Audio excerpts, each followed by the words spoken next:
I'm Mark Hafman, and we're doing plein air painting here at near Lake Balboa in San Fernando Valley. And so I'm just showing you how I lay out the paint. I start with the yellows and oranges on this side, and then I end up with reds here, greens here, and blues here. So we're just started this process, and we're doing this to you know, so that we have everything laid out.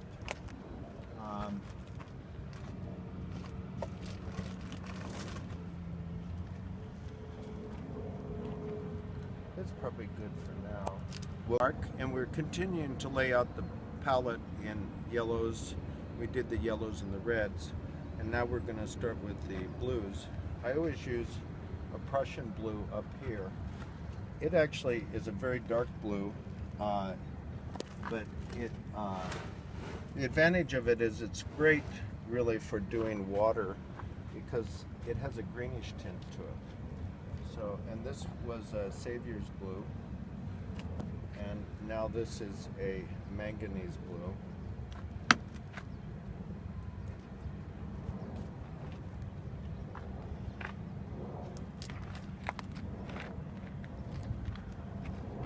This is a cerulean blue.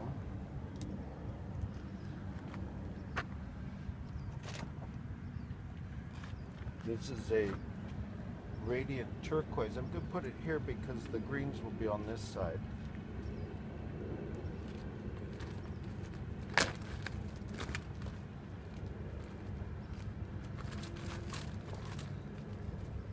And now I'm pretty much close to starting with my greens.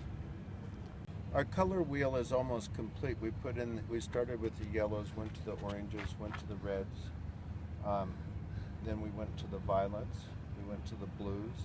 This is a Prussian blue, which actually has a lot of green in it. So then we go down to turquoise and sap green, olive green, permanent green, and we also have here a yellow green. So the yellow green is closest to the yellow over here. I put down a few mixing colors I use for trails and paths down here in the corner. Notice I do sort of a long thing because that way I can use a palette knife, pull it out in the middle, and do some mixing. So that's it.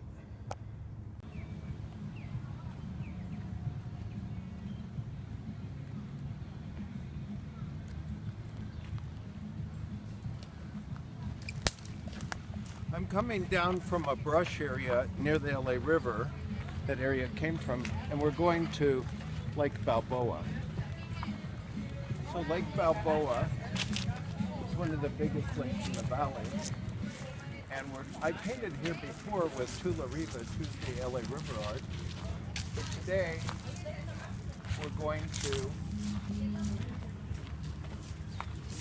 we're going to paint the lake. And I like the fact that there's mountains back there behind the trees. So we get lake, trees, and mountains all in one. This is Mark Hafman, and we're doing in plein air painting again. I've set up my easel here, which is a Soltech easel. It's all metal, aluminum, and fairly lightweight. I'm here at Lake Balboa. Now I'm laying out some of my acrylic colors because I usually do an acrylic undercoating. So I'm going to lay them out sort of by color family. Some of the yellows together, sort of like the way I laid out my palette with the oils. Now remember, I have the distinctive method of doing an undercoating in acrylic, and then I do a oil on top of it. The reason I do it in two steps is because I basically want, when the Rembrandt and other painters did studio paintings, they would do it over a series of months and allow each layer to dry before they lay another layer on. I only have limited time because I'm in plein air, I'm out here in the open. So by doing the acrylic undercoating, I can let that dry quickly, and then I can come back in and put oil on top of it. And so that's sort of the method I use.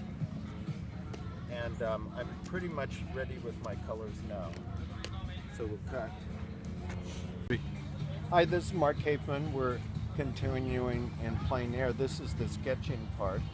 So I've looked in straight ahead, and I like that little island with the pine tree there, and I like the mountains in the background. They may not show up on camera. I like that area over there because it has a nice shape to the water. And then on the other side, there's the cabana sort of look. I don't really want to put in the cabana, so I'm not going to. I've drawn some of this in already. There's a lawn area here. There's some shade coming from some overhead trees. I'm not sure I'm going to add these big tree trunks here that are in the picture. I'll decide later. But I've added this little island here, and off in the distance there's another little island over here that I'm going to put in. I also put in the trees here with a few shadows, and if I need to rearrange everything, it's watercolor pen, I just sort of smudge it out and change the shape. It's pretty easy to do. I like these leaves hanging down here, so I'm going to put those in. And not all of them here are highlighted, but I'm going to put in some that are. And so we're just going to add these in here, just so I get an idea.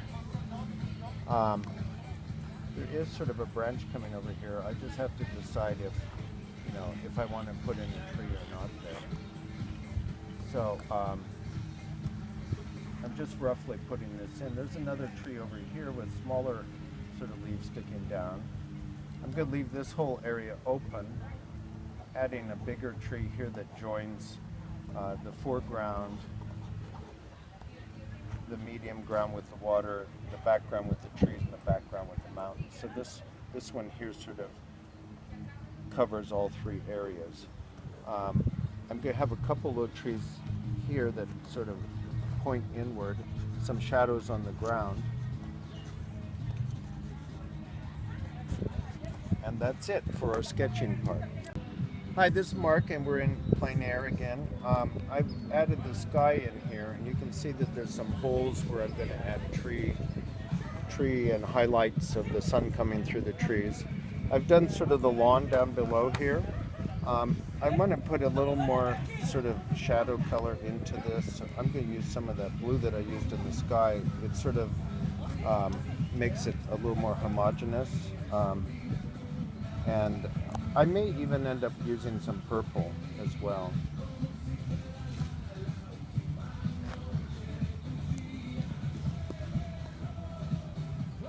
They're dancing over there. That's almost worth looking at. I don't You can see. film it. Yeah.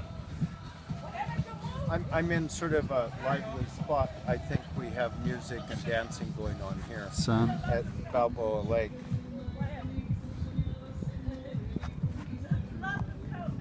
So I'm adding some of these shadow colors in here because there's a lot of shadow under here, under these trees.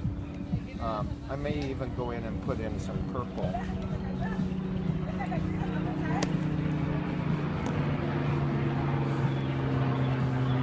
This is some purple here, which I'm also going to put in for more shadow.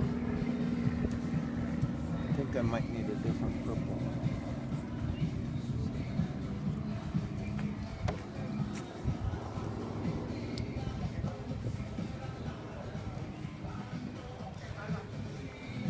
Now, I also want purple in these mountains, so I'm going to put some of this purple in here.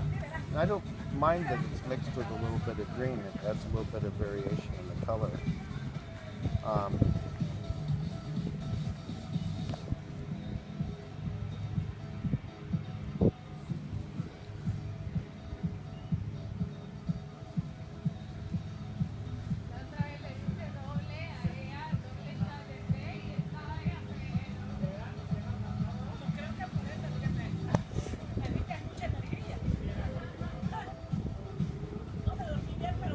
I want to spare these palm trees that I have in the background there because I sort of like them coming in there.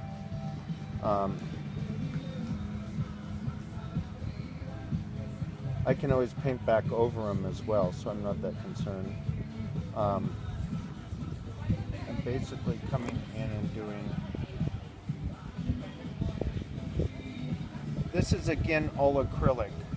This is my acrylic undercoating that I'm using, and I'm doing this in acrylic because then later I can come back in with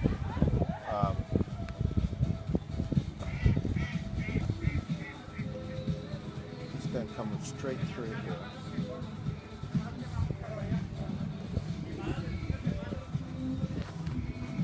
I'm going to now use some more of this purple down in here to add more shadow.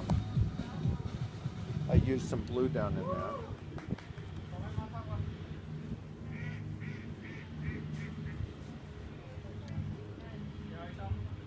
See, we're underneath some trees, so that's why we want the shadow. Okay, so let's stop there. So I'm adding some turquoise to this water, only because I sort of like the color. I'll later add some more to it, but I think this is going to be sort of my base color. This painting has a lot of green and blue in it now, so I'm going to have to really hit the orange and reds in a minute with these trees. So this is the acrylic undercoating. And once again, the reason I do this first is because I'm going to put oil on top of it. So I'm just getting the basic shape of this in. I'm not going to do a lot of blending of colors here. I did some down here, as you can see. I added some purples and some blues and grays.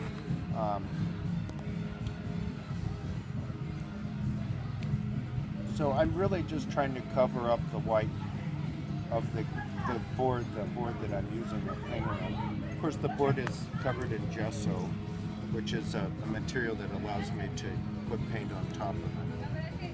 So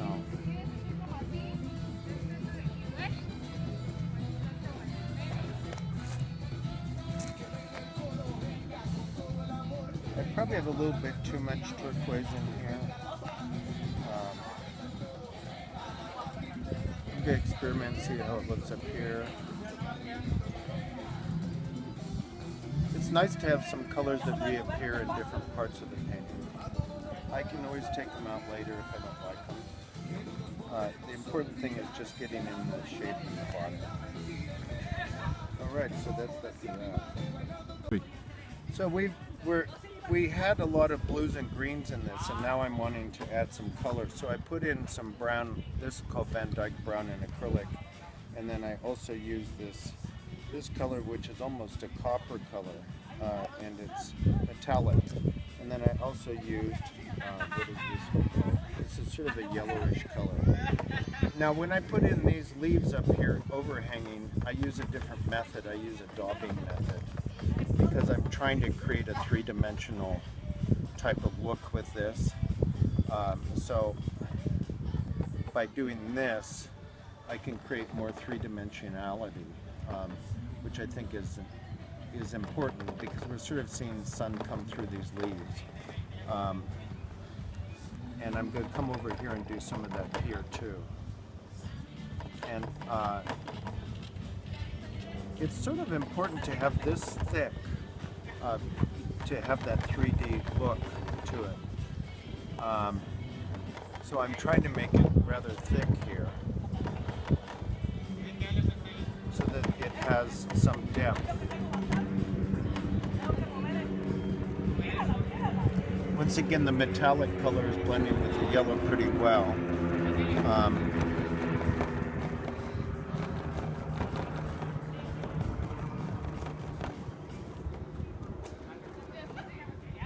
I might have a couple come in here.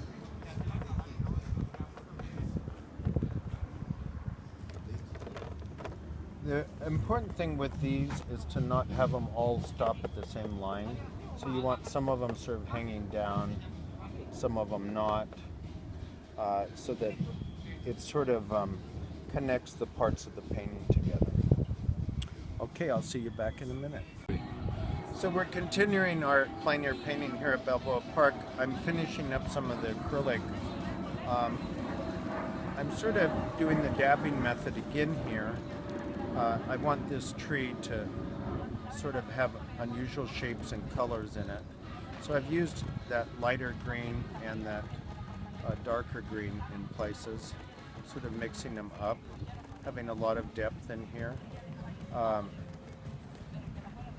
I put in the wood, of course, first, so I'm sort of going to follow that, try to spare that so it's not completely covered, but in places I can cover that. So what I'm doing now, I love that green on that purple mountain, so I'm going to do some more of that. It's better though to have it a little darker at the bottom and lighter at the top, so I may have gotten that a little bit too dark or too light down at the bottom. So I'm going to put a little bit more dark in. I'm going to steal some dark from that tree.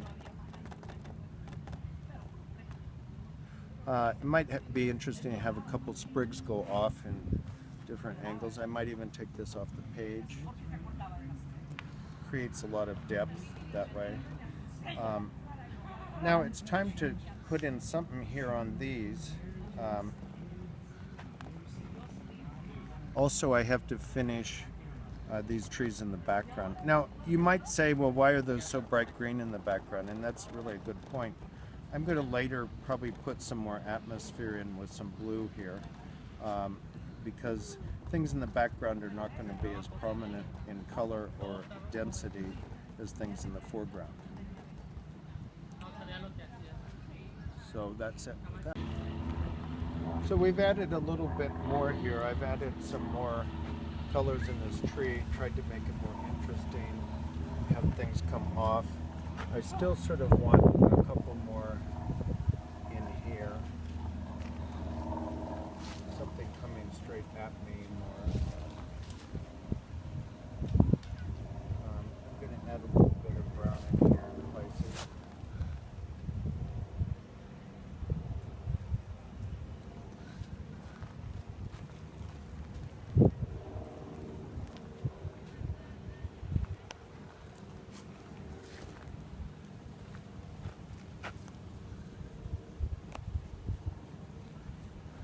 I've mixed up a color here I sort of like. It's a little darker than that other. Go put that in places. A little too much. I can always take it out.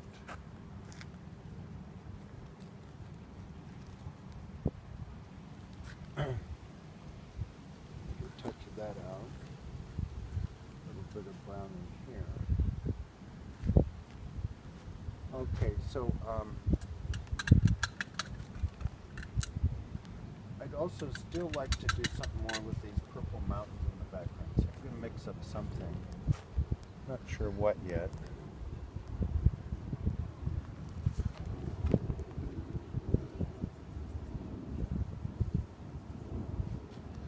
Just to add a little bit of something to this.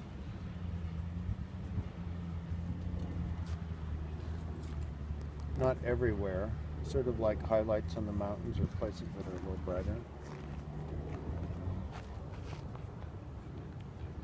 Try to make it a little more interesting. It's so far away we really don't see a lot of detail in it.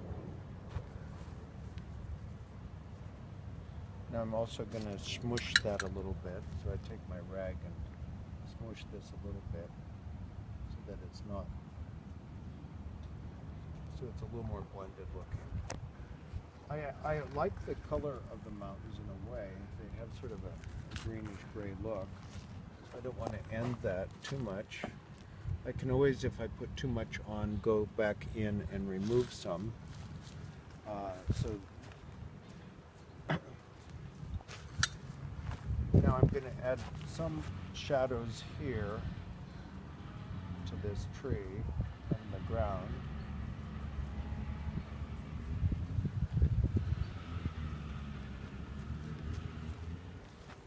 And I'm going to add a little bit of highlight over there. You can mix a little yellow with some of this green.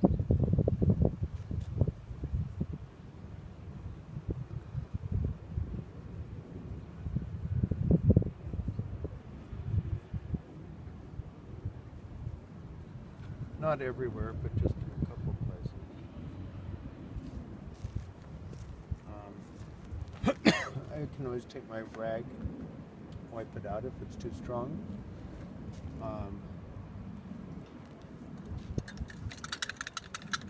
Okay, so we'll see you in a minute. So this is Mark Hafman, and we're now adding some foreground features. I'm using a really light color in here, and then on this side, over here, I'm having the grass sort of come in this direction, so that it points your eye into the painting. It doesn't have to all be that direction. Some of it, grass goes different directions, so make sure that you have it looking sort of interesting. Here I added quite a bit. I'm going to add a little bit more in here. The purpose of this is sort of lead in. It keeps you inside the painting.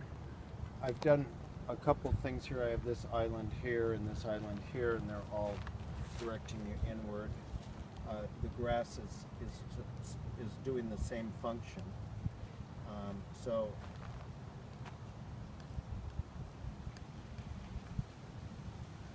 And it crosses each other, so it's not all homogeneous. You wouldn't think it was grass if every single piece was going one direction, so you need a couple going other directions. But by doing this, it also breaks up where the grass meets the water, so that it's not quite such a linear type of thing. And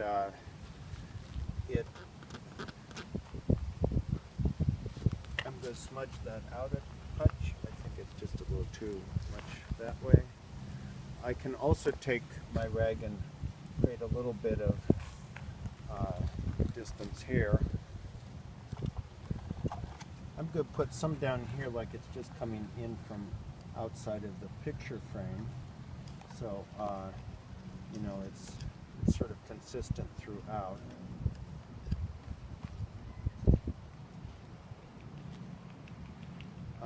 I also want to use a little bit of a different green on that.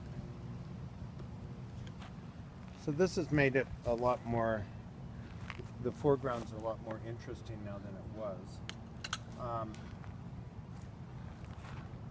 I would like to put a little bit more yellow and green on this foreground tree, because I want it to pop in front of the stuff in the background. And it's still a little bit, it needs a little bit more popping. I think that helps it some. Could do some with that too. So we have these various things coming up. I want to push the background trees back a little. So I'm going to add a little bit of blue and green. Just a touch of blue. I don't want it too blue. But a little bit of blue and green back here in places will allow that to sort of push back just a touch. I don't want to lose my highlights back there, but on the other hand, I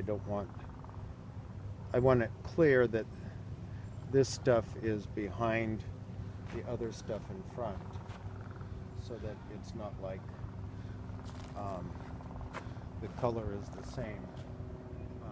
I still will have some highlights in the back, but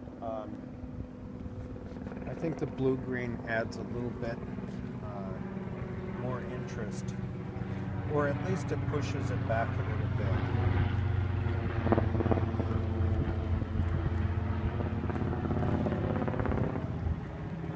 These can be my new highlights that show a little bit of blue-green here.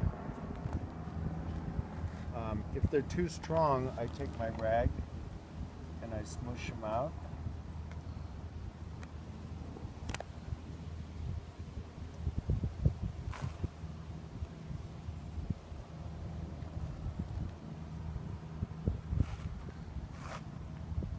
There we go. That looks a lot more in the distance now to me. I'm going to take a little bit of that out.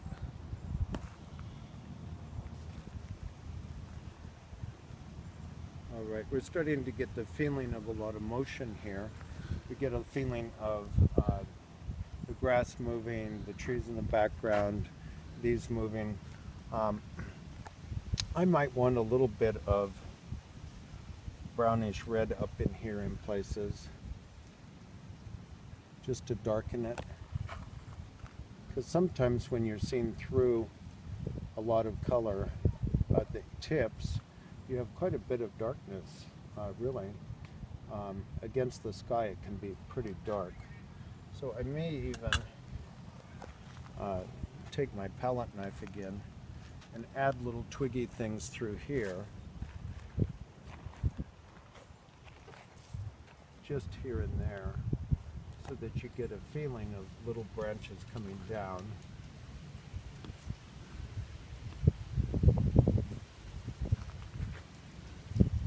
But we don't want too much detail. Though this is close, it's not quite as close as that tree in the front. So you know, we want to keep it. But I just have a feeling to make those pop, these bright colors pop a little bit. It's nice to have a touch of sort of brownish gray back there.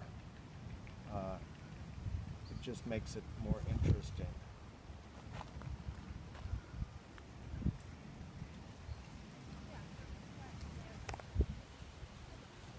Now let's see. Okay, I've done that. Now I'm going to come back in and hit a little bit more brights.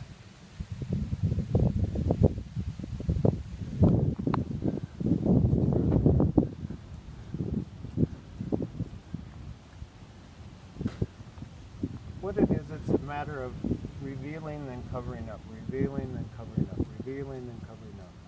And on these, the edge is sort of everything. I really want to brighten them. There. So those are the overhanging trees. We have some shadows here. I need to sort of repair where I made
quite windy today. Often it happens that our paintings blow into our paints. So I'm hoping that won't happen to me today. It's happened before, so there's no telling. All right, we're starting to get more. I'm liking that tree a little more. I think if we...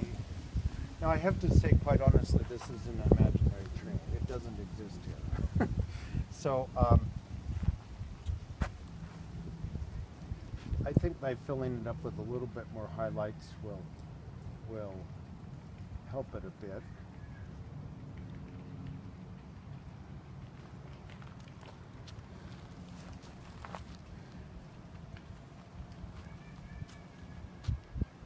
Okay, so that's it for now, and we'll take a little break and I'll come back later.